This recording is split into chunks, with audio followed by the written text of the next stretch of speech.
నమస్తే. Welcome to our channel. నేను మెసేరి. So వైసీపీలో నమస్కారం మేడం. మీకు ఛానల్లో ఉన్న వాళ్ళందరికీ నా నమస్కారాలు మేడం. చెప్పండి మేడం. సరే, ఇప్పుడు చూస్తున్నట్టయితే వైసీపీలో ఒక ఫైర్ బ్రాండ్ గా ఇమేజ్ తెచ్చుకున్న రోజా గారు ఒకప్పుడు చూస్తే తన పరిస్థితి ఎలా ఉండేది, కానీ వైసీపీలో తన ఎమ్మెల్యేగా మంత్రిగా అయిపోయిన తర్వాత తన పరిస్థితి ఏంటి అనేది అయితే ఈనాడులో మనం ఒక చూడొచ్చు. ఈనాడు న్యూస్ పేపర్లో వచ్చిన ప్రచారం అంటే ఒక ఏదైతే ఉందో ఆ న్యూస్ అయితే చూడొచ్చు. అంటే ఒకప్పుడు చెక్ బౌన్స్ అయ్యేది. అలాంటి పరిస్థితి నుంచి ఈ రోజు బెంజ్ కార్ కొనే పరిస్థితి వచ్చింది. సో అసలు ఎలా చూడాలి సార్ ఇదంతా కూడా? అంటే ఇసుక మాఫియా అంటే అప్పుల్లో ఉన్న అతను ఇప్పుడు మాత్రం చాలా రిచ్, విల్లాలే కావచ్చు, బెంచ్ కార్లే కావచ్చు, ఇప్పుడు తన పరిస్థితి చూస్తుంటే చాలా రిచ్గా అయిపోయింది. సో ఎలా చూడాలి సార్ తన పరిస్థితిని? ఇప్పుడు మీరు అన్నారు కదా రోజా గారు ఏదో ఫైర్ బ్రాండ్ అని. ఫైర్ బ్రాండ్ కాదు, పిండాకుడు కాదు, చెత్త బ్రాండ్ అది. రోజా గారు చెత్త. మా దృష్టిలో బిట్ అది. ఊపేస్తాం ఈసారి ఎలక్షన్స్ లో. 2024 ఎన్నికల్లో రోజా గారు అట్టర్ ఫ్లాప్ అవుతారు, ఏం సందేహం లేదు. విశ్వాసఘాతకరాలు నూరెక్కువ. పెన్ను పేపర్ ఇచ్చి ఏబిసిడి రాయమంటే రాయలేంది ఆమె. పెన్ను పేపర్ ఇచ్చి ఏబిసిడీలు సక్రమంగా రాయమ్మా అంటే రాయలేనటువంటి పరిస్థితి. ఆ మంత్రి. నేను అడుగుతున్నా రోజా గారిని ఈ చర్చ ద్వారా. టూరిజం శాఖ మంత్రి కదమ్మా మీరు, minister for tourism, youth affairs కదా.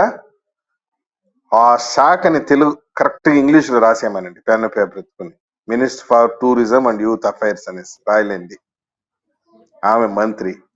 ఏ రోజైనా తన శాఖకు సంబంధించి మీడియా ముందుకు వచ్చి తన శాఖ డెవలప్మెంట్స్, తన శాఖలో తను చేసినటువంటి అభివృద్ధి కార్యక్రమాలు, ఖర్చు పెట్టినటువంటి నిధులు, చేసినటువంటి సంక్షేమ పథకాలు ఒక్కటంటే ఒక్కటైనా మాట్లాడిందా?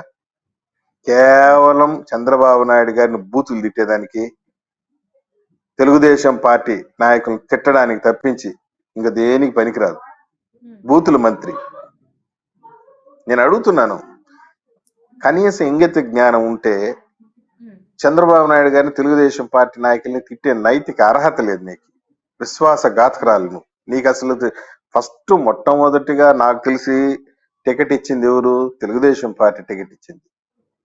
తెలుగుదేశం పార్టీ చంద్రగిరిలో టికెట్ ఇచ్చింది, నగిరిలో టికెట్ ఇచ్చింది, తెలుగు మహిళా అధ్యక్షురాలు చేసింది. నీకు ఒక పొలిటికల్ అప్లిఫ్ట్మెంట్ ఇచ్చింది, నిన్ను ప్రొజెక్ట్ చేసింది. నువ్వేం చేశావు? నువ్వు పదవుల కోసం పోతే పోయినావు, వైసీపీ పోయినావు. నీకు పదవులు కావాలి, డబ్బు కావాలి, అమ్ముడు పోయినావు రాజశేఖర రెడ్డికి. రాజశేఖర రెడ్డికి దగ్గర డబ్బులు తీసుకున్నావు, అమ్ముడు పోయినావు. నీకు డబ్బు కావాలి, నీకు విశ్వాసం లేదు.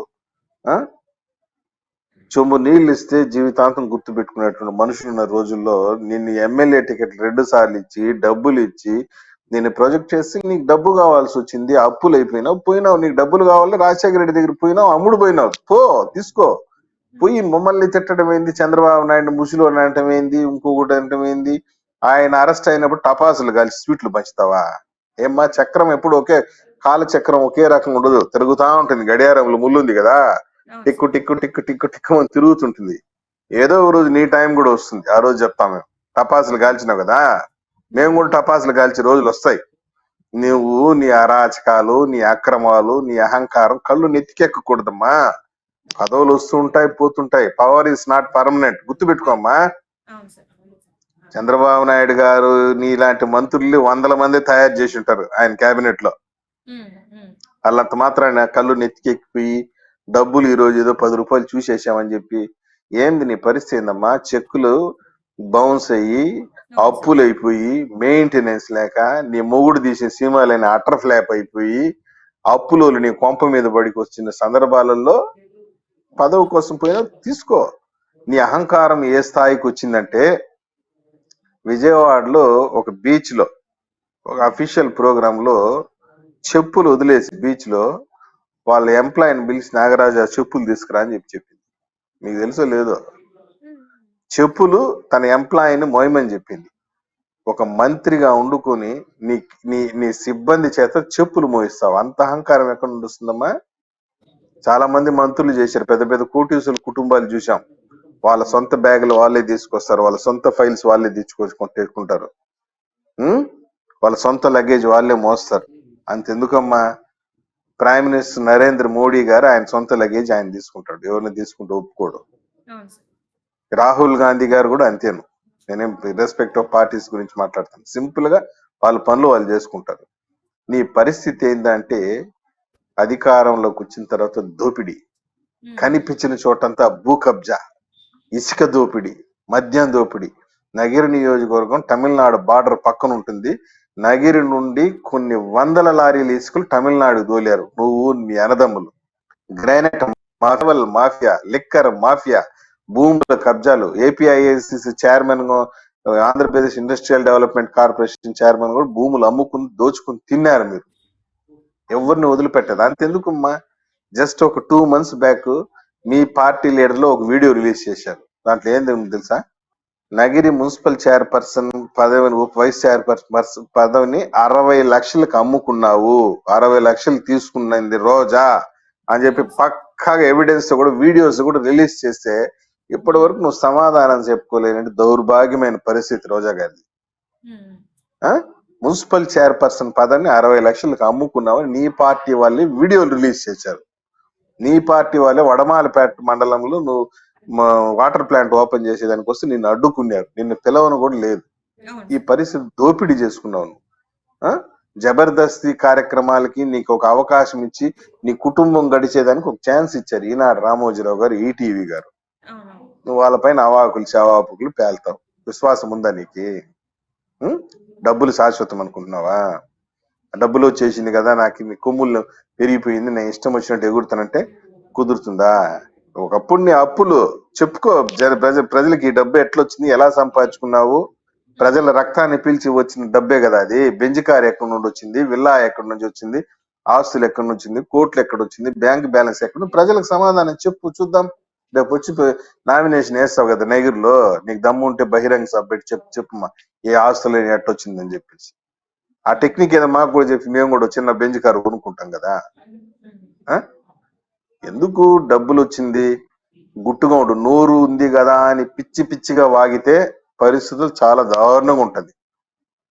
మా తెలుగు మహిళలకి రేపు పొద్దున చంద్రబాబు నాయుడు గారు ముఖ్యమంత్రి అయితే, మా తెలుగు మహిళలకు కనుసైగ చేస్తే రోజా గారు నగిరిలో కూడా కాదు, ఆంధ్ర రాష్ట్రంలో కూడా తిరగరు. వీళ్ళందరూ ఉన్నారు ఒక 7-8 మంది.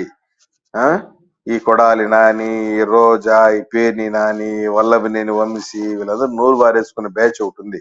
వాళ్ళందరినీ క్రమశిక్షణలో పెట్టే కార్యక్రమం ఒకటి పెడతాం. ఈ రోజా గారికి కూడా బాగా క్రమశిక్షణ తప్పు నాన్న కూడా పెడతాం, క్రమశిక్షణలో పెడతాం. డబ్బు అహంకారం వచ్చేసింది. ఇసుక దోచుకున్నావు, మద్యాన్ని దోచుకున్నావు, కార్యకర్తలు వేధించుకున్నావు, తిరుమల దర్శనాలు కూడా అమ్ముకున్నటువంటి పరమ దరిద్రమైన చరిత్ర ఆమెది. తిరుమల పోతే టికెట్లు ఇస్తారు కదా, కొండ టికెట్లు, అవి కూడా అమ్ముకున్నటువంటి పరమ దరిద్రమైన చరిత్ర. ఇంకా నేను డీప్ పోదలుచుకోలేదు, ఇంతకన్నా ఎక్కువ చెప్తే బాగుండదు మీడియా ముందర. మండలాల వారిగా అంటే ఈ మండలాలు తమ్ముళ్ళకి, అన్నలకి అని చెప్పేసి, ఇంకో మండలం భర్తకి అని చెప్పేసి పంచి పెట్టారని కూడా మనకి వార్తలు వస్తున్నాయి. అందులో వాస్తవం. అవునవునవును, అది జగమెరిగిన సత్యమ్మా. నియోజకవర్గాల్లో ఒక్కొక్క మండలాన్ని ఒక తమ్ముడికి, ఒక అన్నకి, ఒక భర్తకి ఈ బర్త్డే రోజు కేకులు కట్ చేసి ఇస్తారు కదా, ఆ విధంగా కేకులు మరి కట్ చేసి పనిచేసింది. దోచుకొని తింటున్నారు. నేను ఒకటి చెప్తున్నా మేడం, ఎంత తింటారో అంత తినండి అయ్యా మీరు. పిచ్చి పిచ్చిగా తినేసేయండి. రేపు పొద్దున చంద్రబాబు నాయుడు అధికారంలోకి వస్తే తినిందంతా కక్కిస్తాం, సందేహమే పని లేదు మీకు. మొత్తం పైసా టు పైసా కక్కించి ప్రజల ఖాతాలో జమ చేస్తాము.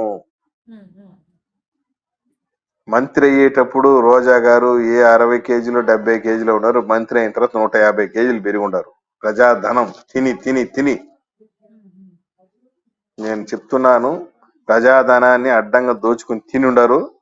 అన్ని కూడా పైసలతో, పైసలతో కూడా కక్కిస్తాం.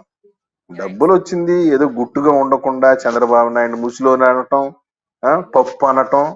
ఏమ్మా నువ్వు ముసిలిదాని కావా? రేపు పొద్దున నువ్వేమైనా టీనేజ్ లో ఉన్నావు అనుకున్నావా? నీ వయసు ఎంత అనుకున్నావు? 55 60 ఉంది. నువ్వు చంద్రబాబు నాయుడు ముసిలోడు అంటావు. ఎవరు మాత్రం ముసిలోడు గారమ్మా, గుర్తుపెట్టుకోమ్మా. ఆఫ్టర్ 10 years నిన్ను కూడా ముసిలిదాన్ని అంటే, నువ్వు ఇప్పుడు చంద్రబాబు నాయుడు మనోడు దేవాన్షి ముసిలిదానా అంటే గమ్మునుంటావా? ఆ పరిస్థితి తెచ్చుకోవద్దు. కాబట్టి మంత్రిగా ఉన్నావు, ఛాన్స్ వచ్చింది, ఏదైనా 4 మంచి పనులు చేసి 4 మంచి పేరు తెచ్చుకో. Thank you so much sir. Thank you.